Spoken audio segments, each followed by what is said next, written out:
लेकिन अपना प्रॉमिस पूरा जरूर करना। अगर आपने ये प्रॉमिस पूरा नहीं किया ना, ये शादी नहीं रुकी, तो आप भी जीत नहीं पाएंगी। फिर मैं भी आपको प्रॉमिस करती हूँ कि मैं भी आपके सारे प्लान्स बर्बाद कर दूंगी। धमकी दे रही हो तुम मुझे? ऐसे बात मत करना मुझसे, करूंगी ठीक है? मैं। समझती क्या हो अपने आप को? हाँ, बस करो तुम दोनों, बंद करो कि लड़ना, एक दूसरे को धमकियां देना। और अनुष्का तुम क्या धमकियां दे रही हो? तुम्हें खुद पता है ना कितनी बड़ी प्रॉब्लम हो गई अभी।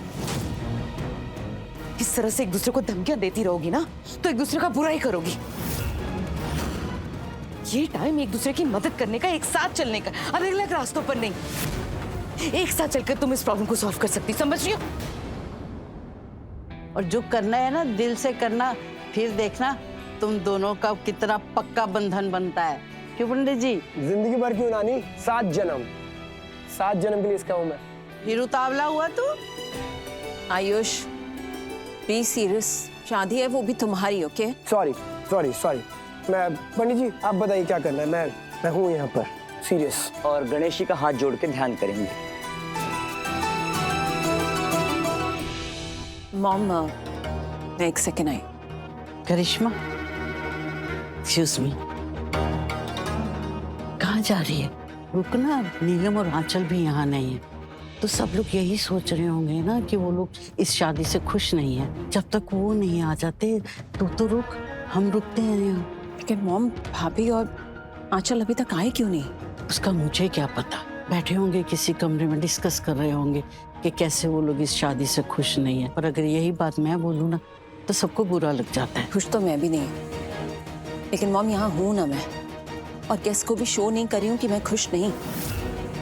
इस हिसाब से तो भाभी और आंचल को यहाँ होना चाहिए था ना। या तो शादी मत करवाओ, या अगर शादी करवा रहे हो तो कम से कम सिचुएशन को एक्सेप्ट तो करो। पर हम यहाँ खड़े खड़े क्या कर सकते? तू भी चली जाएगी तो चला, आजा मॉम। पर आजा, आ जाएंगे वो लोग। इसलिए ये लड़ना झगड़ना बंद करो और कुछ सोचो क्या करना है। समझी तुम दोनों?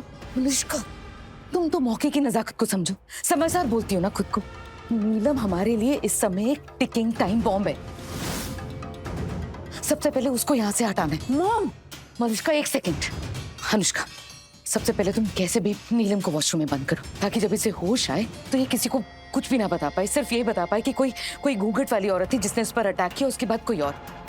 नाम पर किसी को शक नहीं होगा, समझ रही हो तुम? मैं कुछ ऐसा करूंगी कि सबको लगे फार्म हाउस में चोरी हुई है।